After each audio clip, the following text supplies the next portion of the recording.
100 ग्राम भूसौला में पदस्थापित हुआ है। यहाँ पे उपस्थित सारे रैयतगण जनप्रतिनिधि का मैं स्वागत करता हूँ। यहाँ पे सर मैं प्रपत्र संख्या 2 और 3 एक भरने के लिए बताने के लिए आया हूँ। बाकी जो भी क्वेरी होगा आपका, जो भी जमीन से प्रॉब्लम होगा मेरे से पूछ लीजिएगा, पहले मेरे को बता देंगे। पहले हम बोल लेंगे, उसके बाद आपको जो भी क्वेश्चन होगा हम बताएंगे, लेकिन सुनिएगा सब ध्यान से। ये सर प्रपत्र संख्या 2, ठीक ना। ये प्रपत्र संख्या 2 सर सभी जमीन के लिए भरना है। आप खरीदे हैं या आपका खतियानी जमीन है या आप वंशज वाला जो जमीन है, इस ये फॉर्म मैंडेटरी है सर। ये प्रपत्र 3(1), इसको सर वही जमीन में भरना है जिसमें वंशज से चली आ रही है जमीन, और दादा के नाम पर था, आपके नाम पर है, चाहे परदादा के नाम से था, उनके बाप के नाम पे होना है। इसके लिए सब प्रपत्र संख्या 3(1), उसमें केवल भरना है। ये प्रपत्र संख्या 3(1) हर एक जमीन में आप अगर खरीदे हैं तो इसमें नहीं भरिएगा। जो अब इस सर एक चीज़ और हो जाती है कि जैसे दादा के नाम पर जमीन था, पिताजी के नाम पर जमीन था, अब आपके नाम पर जमीन आ चुका है। आप अगर मालिकाना हक उस जमीन का रख रहे हैं, आप अगर जीवित हैं, मालिकाना हक रख रहे हैं, तो प्रपत्र संख्या 3(1) और वंशावली की जरूरत नहीं है। फिर उसके लिए प्रपत्र संख्या 2 ही केवल डालना है। अब रही बात प्रपत्र संख्या 2, इसमें सबसे पहले लिखा हुआ है राजस्व ग्राम, थाना नंबर, हल्का नंबर और नाम। नंबर जरूरी नहीं है सर, नाम लिख दीजिएगा अपना हल्का का, पुलिस, थाना, अंचल और जिला। रैयत के नाम और पिता का नाम। रैयत के नाम उनका नाम लिखना है जिनके नाम पर अभी जमीन करवाना है, जो जीवित हैं। अगर दादा के नाम पर जमीन था तो दादा का नाम नहीं लिखना है। दादा अगर मेरे गुजर गए तो हम दादा का नाम नहीं लिखेंगे सर, अपना नाम लिखेंगे। जो मालिकाना हक रख रहे हैं उनका नाम लिखेंगे सर। पिता का नाम हो गया, स्थायी पता, खाता संख्या, खेसरा संख्या, चौहद्दी में भी सर वही कंडीशन है कि जो जीवित व्यक्ति है आपके चौहद्दी में उनका नाम लिखना है। जैसे केवाला पर आपका लिखा होगा तो पुरनका लिखा होगा, जो पहले थे उनका नाम नहीं लिखना है सर। अभी पता कर लेना है कि कौन है मेरे बगल के, अगल बगल तो आप लोग को सबको मालूम होगा कि किनका जमीन है बगल में, उनका नाम लिखना है सर। किस्म जमीन, कैसा जमीन है, खेती होता है, मकान है, नदी है, नाला है, कुछ भी है, बगीचा है, वो लिखना है सर। लगान, रसीद पर दिया हुआ रहता है लगान, कोई जरूरी नहीं है, लिख सकते हैं, नहीं लिख सकते हैं। जमाबंदी संख्या तो सबको मालूम होगा। भूमि पर दावा का आधार, कैसा जमीन है, खरीदे हैं, उस पर आपका दाखिल कैसा है, वंशज से चली आ रही है। अभियुक्ति सर, अभियुक्ति में उस व्यक्ति को लिखना है जिसका किसी जमीन का कोर्ट में केस चल रहा हो।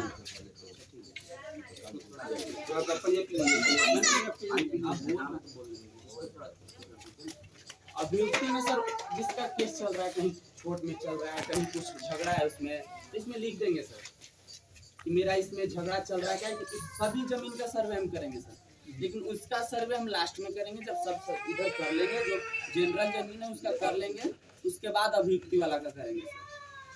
सिविल कोर्ट में अगर किसी का केस चल रहा होगा तो उसका फाइनल डिसीजन जब आएगा तब हम उसका सर्वे करेंगे सर। जहाँ भी आपका किसी भी कोर्ट में केस चल रहा है तो उसका डिसीजन आएगा तब हम सर्वे करेंगे सर, ठीक है। ये तो हो गया प्रपत्र संख्या 2 कंप्लीट हो गया सर। प्रपत्र 3(1) है, उसमें वंशावली आपको बनानी है सर। वंशावली आप स्वतः घोषणा कर सकते हैं, सरपंच के नोटपैड पर बनवा सकते हैं, मुखिया के नोटपैड पर बनवा सकते हैं, या कोर्ट से बनवा सकते हैं, आपकी मर्जी, आप जो चीज कर सकते हैं। आपके पास 4 ऑप्शन है। वंशावली में सर बेटी बहन का नाम होना जरूरी, बहुत ज्यादा जरूरी है। जिसके भी वंशावली में बेटी बहन का नाम नहीं रहेगा उसका फॉर्म हम रिजेक्ट कर देंगे सर। सबसे पहली बात, हाँ सर, और बेटी बहन अगर जीवित हैं तो उनको जीवित रखिएगा सर, जीते हुए उनको मुआ मत दीजिएगा, मृत्यु मत लिख दीजिएगा सर। जो मृत हो गई हैं उनको मृत लिख दीजिएगा, बगल में मृत लिख के, और उनका एनओसी लेना जरूरी नहीं है सर। जो जीवित बहन है उनसे एनओसी लेना पड़ेगा sir, non objection certificate, court से एफिडेविट बनवाना पड़ेगा, लिखना होगा उसमें, नोटरी के पास जाइए, वो सब्जेक्ट बना देगा, बस हम बता देते हैं, लिखवा लेना है। बहन बोलेगी कि हम अपने पापा के पैतृक संपत्ति में हिस्सेदार नहीं बनना चाहते हैं, हम अपने स्वतः से अपने भाई को सारा जमीन देना चाहते हैं, ठीक है सर। अगर जिसके जमीन में बहन का नाम है और एनओसी नहीं है, तो जितनी बहन रहेगी जिसका भी एनओसी नहीं रहेगा उसका खाता संख्या खुलेगा सर, खेसरा संख्या खुलेगा, वो हिस्सेदार हो जाएगी सर। इस चीज का ध्यान रखिएगा कि जब भी फॉर्म आप भर रहे हैं तो उस बहन का एनओसी उसमें अटैच रहना चाहिए। अगर 2 बहन है तो 2 एनओसी लगेगा सर, 2। हाँ, जितनी बहन है अनमैरिड है तो उसको भी, मैरिड है तो हाँ, जितनी बहन है उतना एनओसी लगेगा सर। एगो एनओसी पर चारों बहन साइन नहीं कर सकती है, जितनी बहन है सबका एनओसी लगेगा सर, अकेले अकेले। ये हो गया प्रपत्र संख्या 2। प्रपत्र 3 एक है सर, ये तो वंशावली का फॉर्म है सर। आपके पास कुछ भी नहीं है उस जमीन का, रसीद है। रसीद है ना, रसीद लगाइए। और उसका जो हथियार अगर उनको निकालना है तो उसका क्या प्रोसेस? इसके लिए हथियार उसके लिए सीओ का डिपार्टमेंट उसकी हथियार निकालने का अलग है। जीवा हो जाए जहाँ ये कचहरी है, कचहरी को ऊपर लिखे पट्टी हम कहाँ पानी है कहाँ का वो करोड़ों में लिखते हैं। मुझे लिखे सर इस चीज का हम आंसर नहीं कर सुनो लिखे हाँ सर, और कुछ है तो हे प्रभु जी, ऑनलाइन कहिए के जन्म है। सुनो ना बताओ तनी हाँ पटना सर मान लीजिए जो ज़मीन यहाँ जिसका है और वो यहाँ पर भी नहीं है तो वो कैसे करेगा सर? उसका कोई परिवार यहाँ नहीं है, नहीं मतलब बाहर रहता है तो सर बाहर रहता है, तो उसको डीएलआरएस की वेबसाइट पर कहिए फॉर्म भर देने के लिए। जब हम प्लॉटिंग करने किश्तवार करने आएंगे ना तो उनको रहना जरूरी है। पुराना रसीद से भरा जी सर, पुराना रसीद हाँ हाँ, 15 साल पुराना रसीद है। चाहे फिर रसीद के लिए आप लोग अप्लाई नहीं किए। मतलब जरूरी ऑनलाइन रसीद ना है सर अगर देखा जाए तो जरूरी है, बट अगर किसान के पास नहीं है तो किसान के पास नहीं है तो ऐसा थोड़ा है कि फॉर्म नहीं जमा कर सकता है। एक बात और सर, जो भी आपका जमीन के कागज है, जो भी एक भी कागज है तो एक भी कागज लगा के उसको जमा कीजिए तो जमीन। हाँ हाँ बोलिए बोलिए। ये खतियान फट गया है तो पूरा खतियान फट गया। मेरे यहाँ तो फटिएगा, गवर्नमेंट के यहाँ भी फट गया। गवर्नमेंट का बात नहीं कीजिए सर, आपके पास बात कीजिए। हाँ, मेरे पास फट गया, रिकॉर्ड रूम में भी नहीं।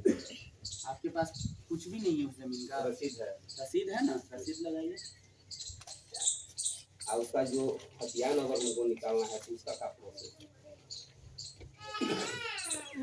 सर मान लीजिए जो ज़मीन यहाँ जिसका है और वो यहाँ पर भी नहीं है तो वो कैसे करेगा सर? उसका कोई परिवार यहाँ नहीं है, नहीं मतलब बाहर रहता है तो सर बाहर रहता है, तो उसको डीएलआरएस की वेबसाइट पर कहिए फॉर्म भर देने के लिए। जब हम प्लॉटिंग करने किश्तवार करने आएंगे ना तो उनको रहना जरूरी है। पुराना रसीद से भरा जी सर, पुराना रसीद हाँ हाँ,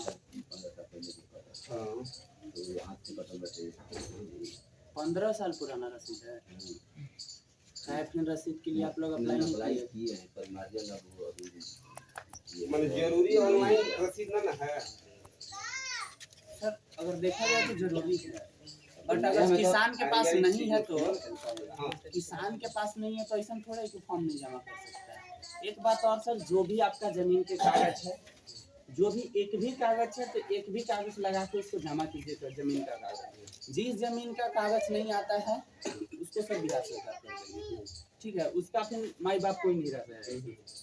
और बाहर हैं तो आप लोग गांव में जनप्रतिनिधि जो भी हैं सबको भर दीजिए, या तो आप प्रपत्र संख्या 2 जैसे भी हो सके भर दीजिए। ऑनलाइन भरना है तो ऑनलाइन भर दीजिए, ऑफलाइन भरना है तो ऑफलाइन भर दीजिए, लेकिन भरिए सर। जो भी जमीन का आपके पास कागज है, रसीद है तो रसीद भी भरिए। ऐसा नहीं है कि मेरे पास नहीं है तो हम छोड़ देंगे। अगर नहीं भी है तो आके मेरे से ब्लॉक में मिलिए, उसका हम सॉल्यूशन बताएंगे, लेकिन फॉर्म जरूर भरिएगा, ये रिक्वेस्ट है मेरा। सर ऑफलाइन कहाँ जमा होगा? सर हम आपका कागज आपकी संबंधित का जरूरत कागज लगी यहाँ के बताए, बस यही बताएंगे सर। तो उसके लिए तो सर जो हाथ से रसीद है उसको तो लगा देने पर मेरा सर्वे हो जाएगा। सर वो भर कर फॉर्म अपने पास रखना है कि जमा भी करना है? क्या प्रपत्र 2 भर कर आपके पास जमा करना है कि अपने पास ही रखना है? अपने पास रख के क्या कीजिएगा सर? जमा कहाँ करना है सर? जमा ब्लॉक में करना है। ब्लॉक में? ना यहीं पर हो जाएगा, एक दिन सब लोग ऐसा सुनिए ना सर, ऐसा कीजिए कि टाइम दे दीजिए किसी जनप्रतिनिधि के यहाँ, आप जमा करते जाइए, एक दिन जा करके जमा कर देगा। ना ये जमा चाहे आकर के समय सर आगे आप ब्लॉक में जमा कीजिएगा सर, तो कुछ भी आपका प्रॉब्लम होगा तो हम उसका सॉल्यूशन वहाँ पे बताएंगे तो कीजिएगा, ठीक है सर, आपके पास हम आ सकते थे, लेकिन आपके पास हम नहीं आएंगे। क्यों लेंगे? आपका कागज ऐसा नहीं है कि नहीं लेंगे। जैसे भैया वीडियो बना रहे हैं, आप मेरे को खुशी से कुछ रकम देते हैं, उस रकम को आदमी घूस कह देता है, ठीक ना। अगर हम आपका सर्वे कर रहे हैं, हम लेते नहीं है किसी से, मेरे को पैसा मिल रहा है तो हम नहीं ले रहे हैं, ठीक ना। लेकिन एक चीज है कि सर हम आपके पास आके लेंगे, एक ही शर्त पे कोई हमको पैसा नहीं देगा। ना हम शुरू में बोल दे रहे हैं सर, ऐसा क्लेम ना रहे। अब कोई मेरे पास क्लेम नहीं आना चाहिए कि फलाने हम ना ना ना आए थे। ऐसा क्लेम काहे लगेगा? जैसे देखिए सर, आप कह रहे हैं कि नहीं होगा, ठीक है, भैया वीडियो बना रहे हैं चाहे कोई कर, हाँ जहाँ जरूरत रहेगा हम आपको सॉल्यूशन बताएंगे। जमा मेरे पास करना है, ठीक है। ऑर्डर तो ऊपर से है कि अमीन लेगा, लेकिन नीचे से ऑर्डर है कि अमीन नहीं लेगा। आप सबसे बढ़िया उपाय है आके आप ब्लॉक में मेरे को जमा कीजिए, ब्लॉक में हम बैठते हैं वहीं पे ले लेंगे। रिसीविंग नहीं मिलेगा। हाँ सर, इतना में जितना अटता है, जिसका जैसे एक क्वेश्चन होता है कि सर एक एक फॉर्म में सब भर देना है, तो नहीं, जितना अट रहा है इसमें उतना भरिए, फिर नेक्स्ट पेज लीजिए। दूसरे पंचायत का दूसरे पंचायत में जमा होगा। दूसरे पंचायत में सब आके ब्लॉक में जमा होगा। पंचायत डिपेंड नहीं कर रहा है, आप ब्लॉक में आइए, ब्लॉक में हर एक पंचायत पंचायत का मतलब है कि जहाँ दूसरे पंचायत में जमीन है, मौजा अलग अलग हो गया। जमा करेंगे कि यही जमा कर सकते हैं। सबसे बेस्ट उपाय है जिनका जमीन कहीं भी हो, आके ब्लॉक में जमा कीजिए फॉर्म। अरे जिस और पंचायत का आवंटन है उनके पास जमा होगा। सर भुसौला राजस्व ग्राम की जितने रैयत है उनका फॉर्म हम लेंगे, ठीक है, ब्लॉक में लेंगे। भुसौला राजस्व गठौला पंचायत में भी मत जाइएगा, मुखिया जी से पूछ लीजिए कि गठौला में हम लोग कितने अमीन है। 3 गो, हाँ 3 गो, जो भी है, आए वही भुसौला 3 गो।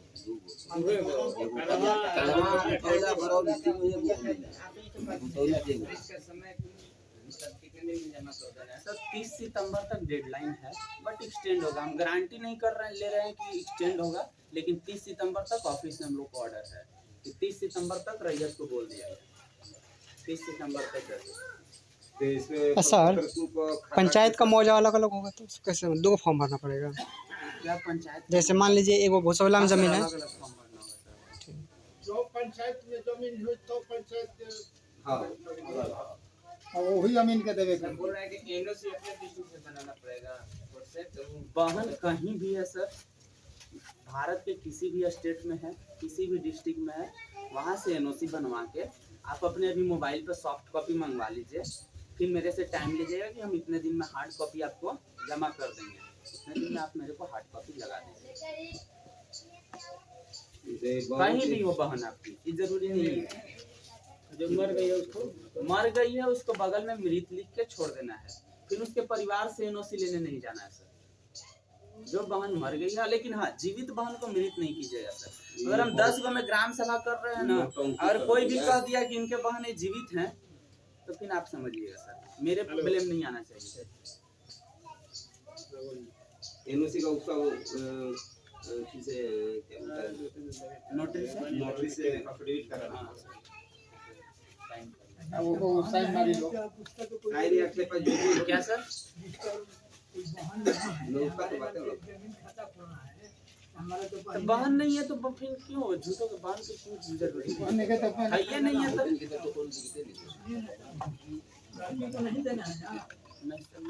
वंशावली सर वहीं तक बनाना है जहाँ तक जीवित आदमी मालिकाना हक रखते हैं। फिर जीवित आदमी मालिकाना हक रखते हैं तो उनके बाल बच्चा का नाम नहीं पड़ेगा सर वंशावली में। ना ना इनका का नाम बा कि जोन बच्ची मर गई ओकर से तेनुसी नहीं खेले के, लेकिन जो जिंदा बा चाहे कुंवार होके चाहे शादीशुदा ओकर से तेनुसी ले के बा। सावली वाला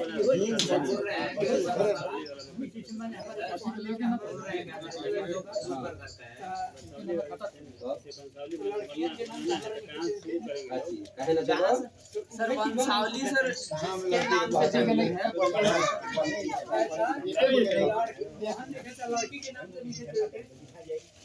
जैसा कि इनका बाबू के नाम है स्पष्ट है, बाबू के नाम है खाता बा आ ये अकेले बाड़ बहिन इनकर न खई आ लड़की है तो लड़की के लिखे देते के सर जीवित है ये, इनके नाम पर अभी खाता खेतरा खोलेंगे तो इनकी लड़की का नाम नहीं ना पड़ेगा। यही इसी चीज को अब तो बताइए बताया, आप लोग सुनिए तो सही। कहाँ ठीक करें, ठीक क्या बताना चाह रहे हैं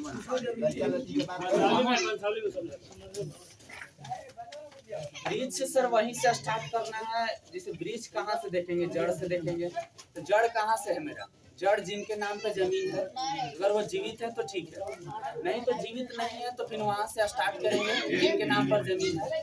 अब उनके जैसे यहाँ से ब्रिज बढ़ी तो वो 4 टहना है, उसके बाद ना 2-2 टहना अलग अलग हुआ है, तो 4 टहना का पहले नाम लिखेंगे। जैसे 2 भाई हैं 2 बहन है, तो 2 भाई 2 बहन का नाम लिखा गया। अब 2 भाई का, अब इसके बाद बहन का वंश नहीं लिखना है, ठीक है, भाई का। अब भाई जीवित है तो ठीक है, अगर भाई मृत हो गया तब उनके वंश का नाम लिखना है। 4 भाई 1 भाई अगर मर गए, मृत्यु हो गया उनका, तो फिर उनके वंश का नाम लिखेंगे। 3 भाई जिंदा है तो नहीं लिखेंगे, लेकिन जिस भाई का मृत्यु हो गया है उनके वंश का नाम लिखेंगे, क्योंकि उनके नाम से खाता कैसा खुलेगा। ठीक है, इस चीज को। अगर हाँ कोई जीवित व्यक्ति है, अगर वो स्वतः से चाह रहे हैं कि हम अपने जमीन को अपने बाल बच्चा के नाम से खुलवा दें, अपने बाल बच्चा के नाम पर कर दें, तो वंशावली अपना बनाएंगे। जहाँ पीढ़ी और नीचे आएगा, एक पीढ़ी और नीचे एक पीढ़ी और नीचे आएगा। और अगर वो जीवित हैं फिर उनसे हम जब किस्तवार करने आएंगे तब उनसे स्वतः प्रमाणित करवा के साइन सिग्नेचर करवाएंगे। सर मान लीजिए कुछ गड़बड़ हो जाता है तो कंप्लेन कहाँ करेंगे सर? मान लीजिए कुछ मान लो हम दूसरा व्यक्ति हमसे बलजोरी करवा के करवा देता है, तो जैसे ज़मीन में दूसरा बलजोरी करवा के अपन लिखवा लेता है सर, जैसे साइन करवा लेता है, वंशावली वाले बनवा लेता है, तो उसके लिए कंप्लेन कहाँ करेंगे? और एक और सवाल था सर कि मान लीजिए जैसे बिहार सरकार में जो बनाया हुआ है उसके लिए क्या, बिहार सरकार को क्या बना, जैसे मान ली घर बना लिया है, बिहार सरकार कुछ कर सकती है, उसका ये एसओ मैम समझेगी सर, हमारे सीनियर हैं एसओ मैम, वो समझेगी सर। बिहार सरकार जमीन के आम गरमजर हुआ था कि माली गरमजर हुआ था? आम सर, आम है तो एसओ मैम समझेगी सर, उसका कुछ नहीं कर सकते। क्या करिए अभी हम आम गरमजर हुआ जमीन का कुछ भी नहीं कर सकते ना। और अगर समझेगा बता समझ लो बारी बारी बुझा बुझेगा। अच्छा हाँ मुखिया जी, सादा पाना पर वंशावली घर में बना सकता है। पूरा नाम पता सब जैसे लड़के की चलो चलिए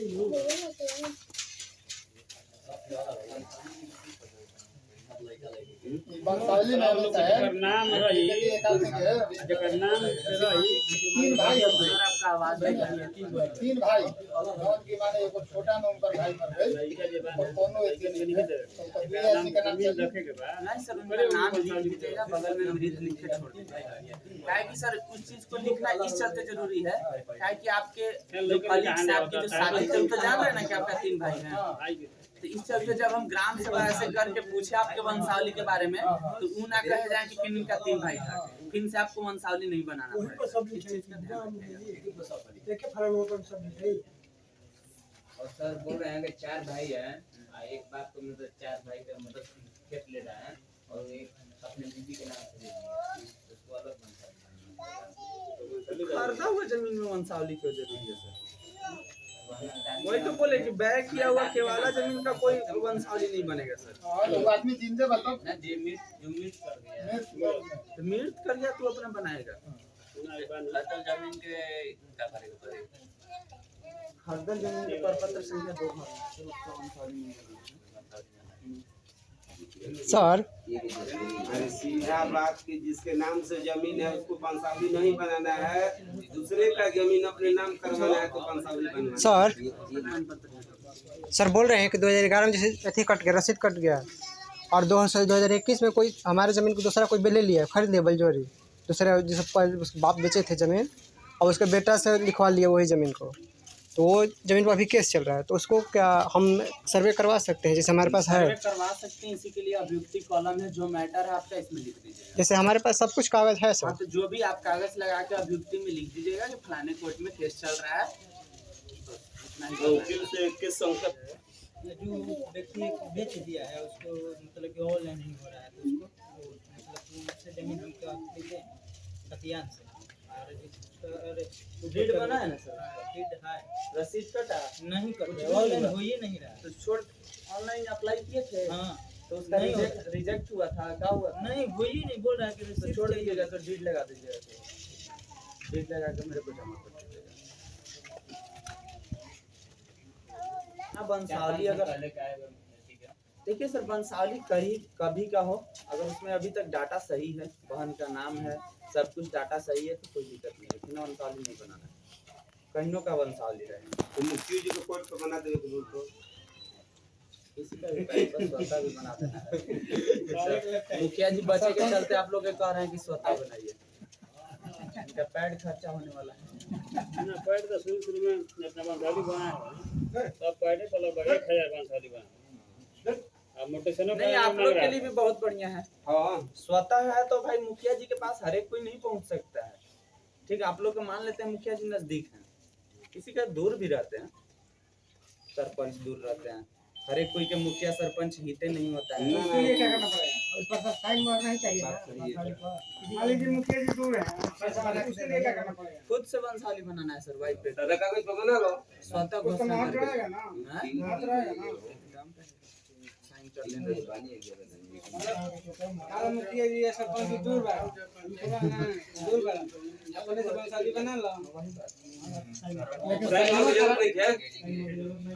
नहीं है साइन नहीं कराना है। किसी का नहीं। सादा बने पे जो पाइडे पे होलो बस वही पे मगर जितना पूरा बहन सादा वो बनेगा तो करा सकता है, वाटर से करा सकता है, कोई भी करा लोग तो ठीक है। मान लीजिए कोई तो हम मान लीजिए मुखिया जी या सरपंच जी बाहर है, यहाँ जरूरी